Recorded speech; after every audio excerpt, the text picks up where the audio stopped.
Hey friends and family, what's up? This episode is being brought to you by Taco Bell. When you feel like you need to drop a bomb, eat some Taco Bell. Or in Joe Biden's case, go and bomb some random site in Syria. And that's exactly what happened today. All the articles that you've seen, Biden orders airstrikes against Iran-backed militia in Syria. And who knows if it was really an Iran-backed militia. Now, there are three potential groups that this could have been. One is called the Guardians of the Galaxy. No, I'm kidding. Guardians of Blood Brigade, or I guess what they're called, Saraya Awliya Al-Dam, which again is Arabic for Guardians of Blood Brigade.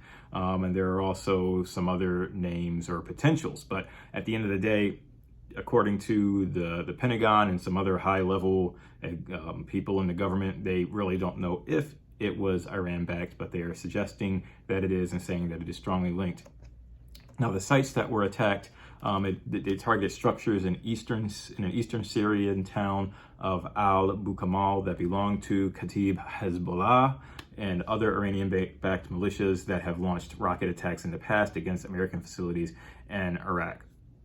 So basically, this site was like, I guess, a smuggling site for weapons, and those weapons are linked back to Iran. It is interesting because, again, for one thing, they are blaming the Iranians, and they're also saying that this could have been in retaliation for last year's attack that was basically orchestrated through Donald Trump, which killed the Iranian general Soleimani. And so that could be the reason why Iran attacked back on the 15th or on the 15th of February. Of course, you've also got the Iran Foreign Ministry spokesman, Saeed Khatibzadeh, denying any ties to the February 15th attack.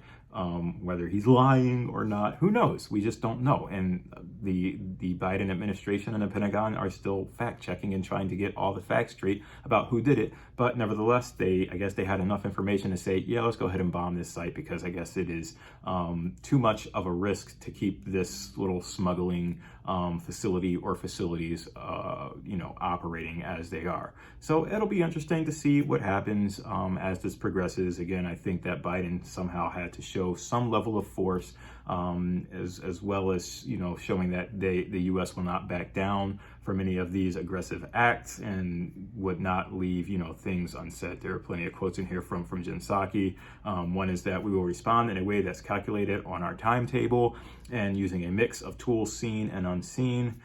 So that's one thing, and we'll see where things go from there. One thing that none of us really want to see is another war breakout in the Middle East. I think there's only like 2,500 military personnel that are left, and none of them are actually, in any sort of fighting or combat operations right now in the Middle East. So I think we are really trying to pull people out and not have anything go down. We also have really updated our arsenals since our last the wars in Iraq and Afghanistan and the wars against ISIS and ISIL, to have more drones. As you saw, Barack Obama really used drones a lot, so maybe Joe Biden will start using drones again. But at the end of the day, we don't need any more unnecessary loss of life. So let's hope that this doesn't turn into anything ridiculous or out of proportion, and that there can be some sort of peaceful resolution where people aren't killing each other or shooting bombs at each other. And it's also important to note that Iran has the nuclear deal on the table, and so there might be some posturing leading up to that. So it'll be interesting to see what, if anything, comes of the attacks that the U.S. has laid onto this eastern Syrian town. And if anything happens, I'm sure I'll be talking about it in the near future. So let me know what you guys think, and I will see you all tomorrow. Peace out.